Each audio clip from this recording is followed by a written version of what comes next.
Bismillahirrahmanirrahim. Assalamualaikum warahmatullahi wabarakatuh.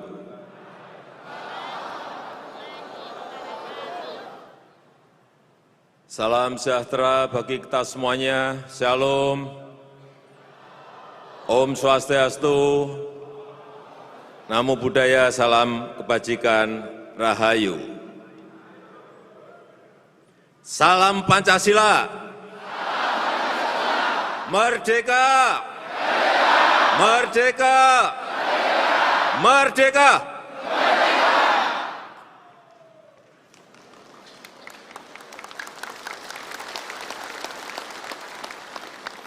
Yang saya hormati Presiden kelima Republik Indonesia, sekaligus Ketua Umum Partai Demokrasi Indonesia Perjuangan, Ibu Profesor Dr. Hajah Megawati Soekarno Putri,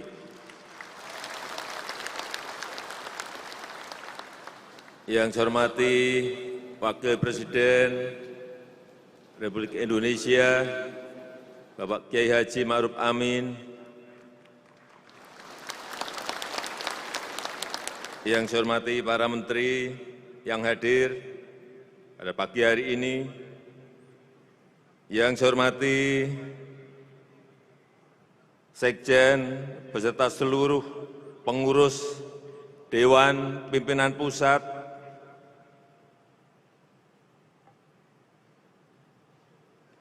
Ketua dan pengurus, Ketua dan jajaran pengurus DPD, Ketua dan jajaran pengurus DPC, Ketua dan jajaran pengurus PAC, Ketua dan jajaran pengurus ranting, Ketua dan jajaran pengurus anak ranting, serta seluruh saya partai dan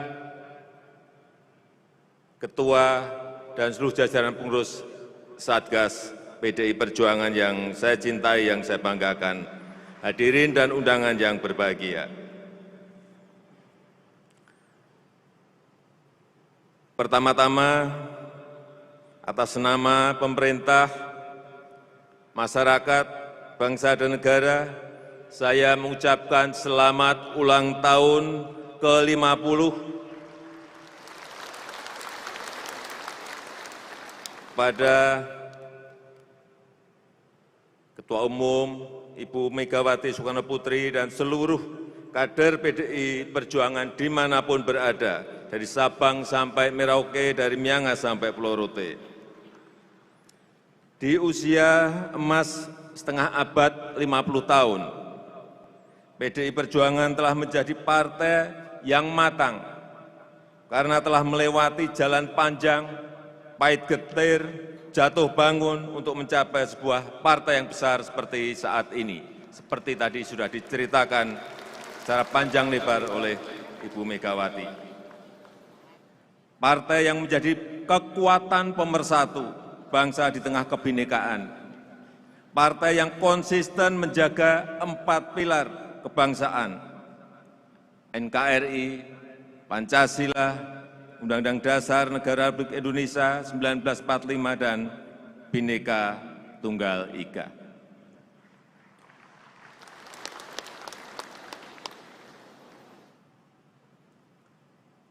Ibu Megawati, Bapak Ibu sekalian, seluruh kader PDI Perjuangan yang saya hormati.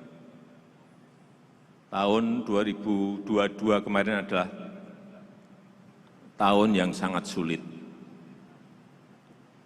Tahun yang sangat sulit bagi dunia maupun bagi seluruh negara yang ada di dunia ini. Tapi kita sepertinya tidak merasakan. Karena kita memang masih tumbuh pada posisi yang normal ekonomi kita. Tahun kemarin adalah tahun turbulensi ekonomi yang sulit dihitung, sulit diprediksi. Dan tahun ini akan jauh lebih sulit bagi dunia.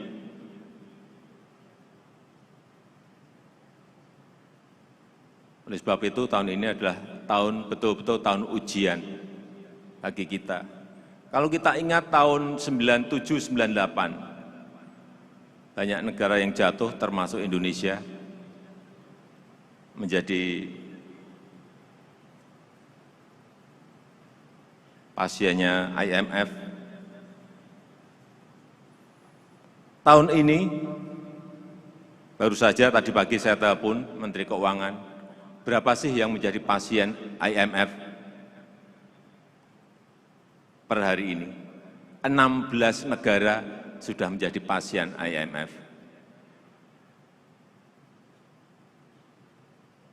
Karena ambruk ekonominya. Dan 36 negara antri di depan pintunya IMF.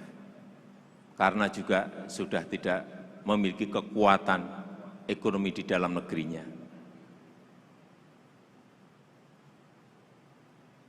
Apa yang harus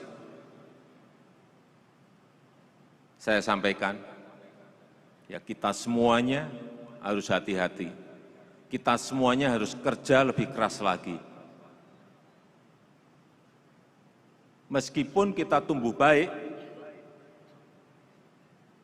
di tahun 2022, tapi hati-hati. Karena managing director-nya IMF, Kristalina Georgieva, menyampaikan, tahun 2023, sepertiga ekonomi dunia diprediksi akan mengalami resesi. Dan untuk negara-negara yang tidak terkena resesi, ratusan juta penduduknya akan merasakan sedang dalam keadaan resesi. Oleh sebab itu, saya tidak menakut-nakuti, tapi kita semuanya harus hati-hati dan waspada. Jangan keliru kebijakan, jangan keliru policy, sehingga membawa kita kepada sebuah kekeliruan besar. Itu yang harus kita jaga bersama-sama. Dan sekali lagi, alhamdulillah Indonesia termasuk yang mampu bertahan sampai saat ini karena fondasi yang telah kita bangun. Fondasi yang telah kita bangun, yaitu infrastruktur untuk Indonesia maju. Dan strategi berikutnya adalah industrialisasi, hilirisasi. Ini yang sering saya sampaikan bahwa pentingnya industrialisasi, pentingnya hilirisasi. Jangan sampai kita sudah lebih dari 400 tahun sejak company, sejak VOC kita masih mengirim bahan-bahan mentah kita, mengekspor bahan-bahan mentah kita keluar, sehingga kita tidak mendapatkan nilai tambah apa-apa.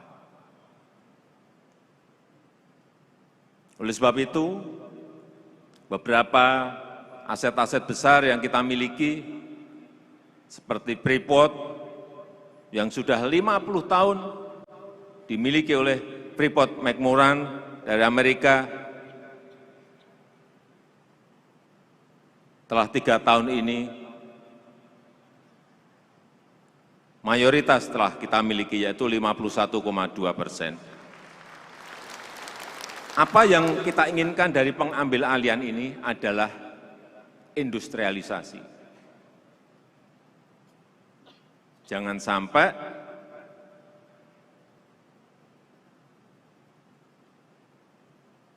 tambangnya ada di negara kita, di Papua, smelternya, industrinya ada di Jepang, smelternya, industrinya ada di Spanyol. Kita nggak dapat apa-apa. Pajak hanya dapat sedikit, royalti juga dapat sedikit, dividen dapat sedikit, lapangan kerja juga nggak dapat. Inilah yang harus kita balik, bahwa bahan-bahan mentah yang kita miliki, baik tambang, pertanian, perkebunan, semuanya harus dihilirisasi agar nilai tambah berada di dalam negeri. Dan saya senang, baru saja saya datang ke Grasberg di Freeport, 98% pekerjanya adalah warga negara Indonesia, 98% sekarang ini, dan 41% adalah dari tanah Papua. Ini yang luar biasa. Kemudian juga Blok Rokan. Ini juga sudah 97 tahun dikelola oleh Chevron dari Amerika Serikat, yang Freeport Amerika Serikat juga, yang Chevron juga Amerika Serikat. 97 tahun dikelola oleh mereka. Dan saat ini sudah 100% diambil alih oleh kita sendiri dan dikelola oleh Pertamina.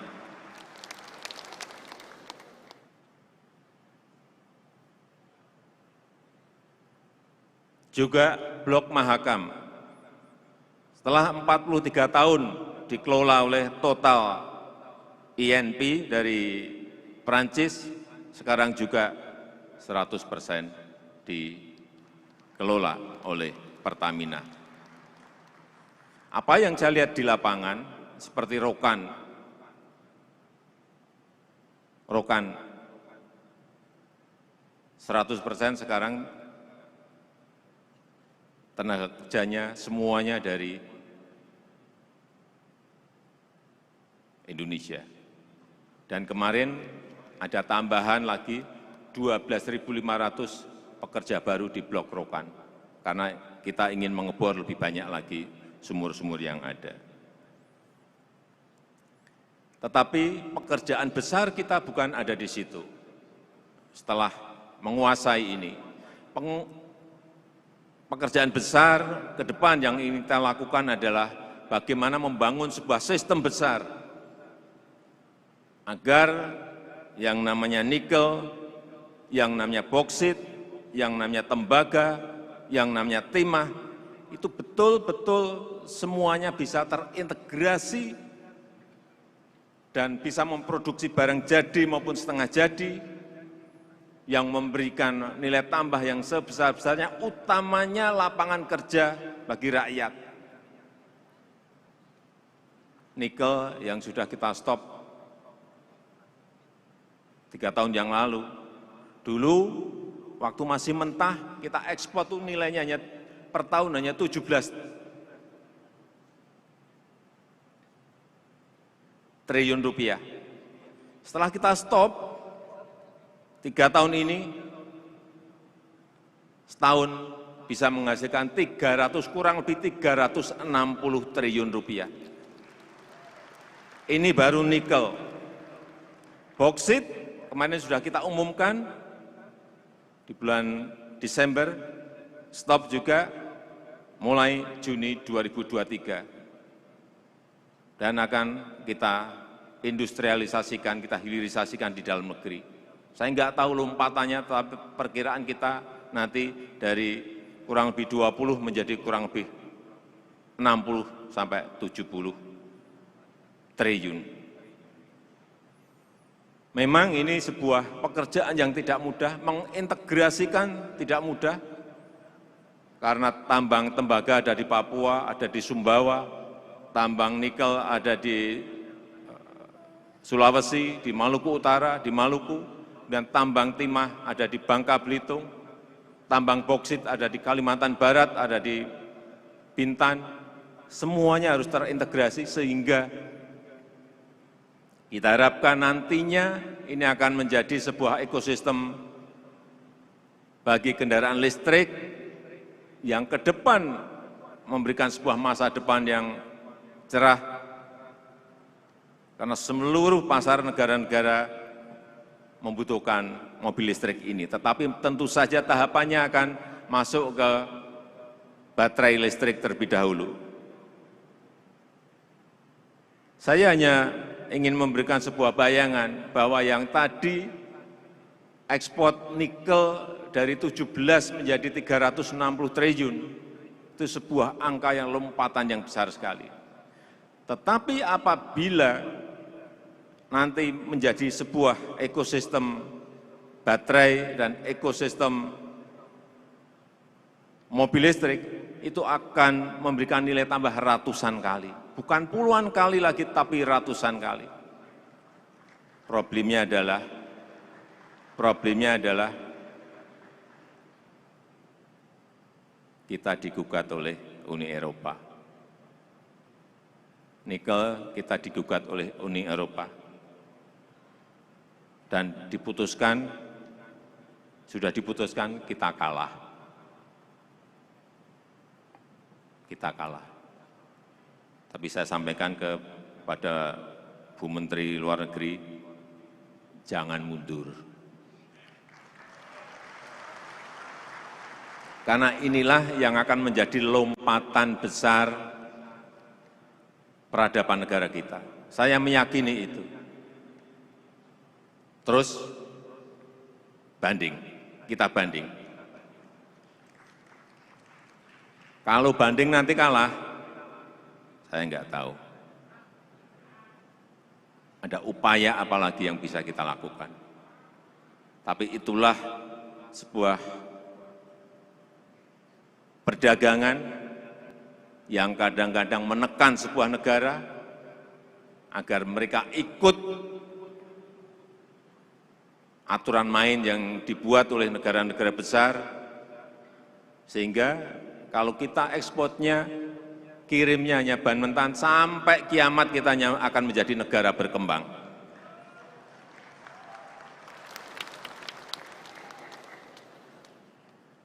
Kita semua ingat Bung Karno tahun 1965 menyampaikan, menolak ketergantungan pada imperialisme,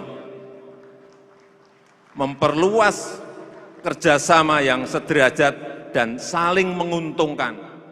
Bung Karno tahun 1965 sudah menyampaikan itu.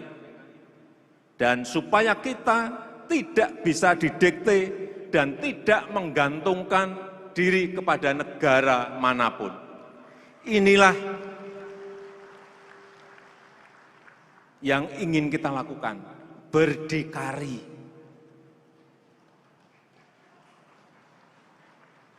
Berdikari. Berdikari. Oleh sebab itu, saat itu walaupun kita ditakut-takuti soal Freeport, tetap kita terus. Meskipun kita juga ditakut-takuti masalah nikel, kalah di WTO, kita juga tetap terus. Justru kita tambah stop boksit. Nanti mungkin pertengahan tahun lagi akan kita stop lagi tembaga. Kita harus berani seperti itu. Kita tidak boleh mundur, kita tidak boleh takut, karena kekayaan alam itu ada di Indonesia. Ini kedaulatan kita, dan kita ingin dinikmati oleh rakyat kita, dinikmati oleh masyarakat kita.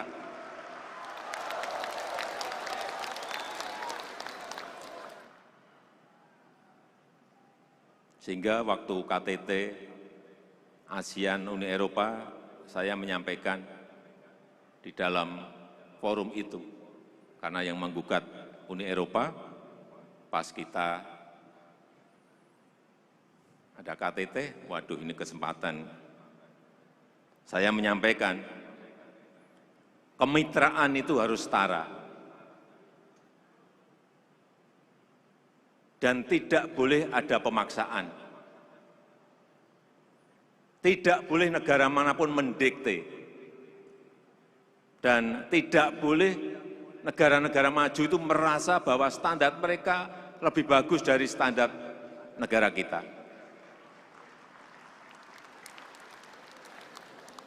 Kenapa ini terus saya ulang-ulang?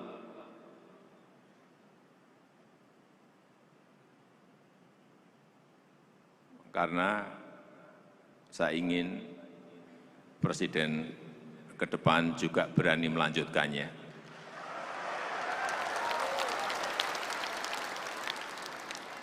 Tidak gampang ciut nyali, tidak gentar demi kepentingan bangsa demi kepentingan negara. Dan saya sangat senang sekali tadi Ketua Umum Ibu Megawati Soekarno Putri menyampaikan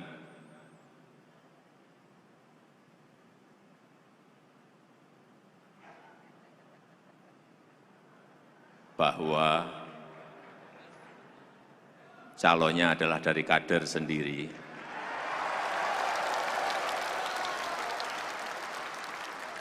Dan yang saya senang, mohon maaf Bu Mega,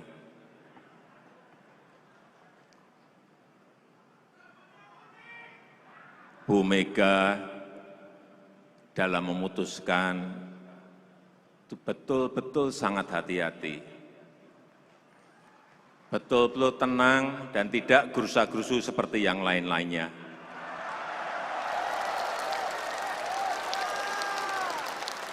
Didesak-desak dari manapun tidak goyah.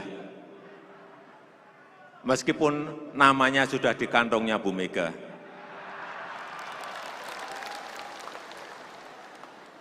Kita semuanya sabar menunggu yang akan nanti beliau sampaikan tentunya pada saatnya dengan perhitungan-perhitungan dan kalkulasi-kalkulasi yang telah dibuat oleh Ketua Umum Ibu Hajah Megawati Soekarno Putri. Saya rasa itu yang ingin saya sampaikan. Sekali lagi, selamat ulang tahun ke-50 PDI Perjuangan. Kemudian, yang terakhir, ini juga gagasan Bung Karno untuk pemindahan ibu kota dari Jakarta ke ibu kota Nusantara. Saya akan memberikan gambaran sedikit di layar. Terima kasih. Wassalamualaikum warahmatullahi wabarakatuh. Salam Pancasila. Merdeka! Merdeka! Merdeka! Assalamualaikum warahmatullahi wabarakatuh. Om Santi Santi Santi Om. Namo Buddhaya, salam kebajikan.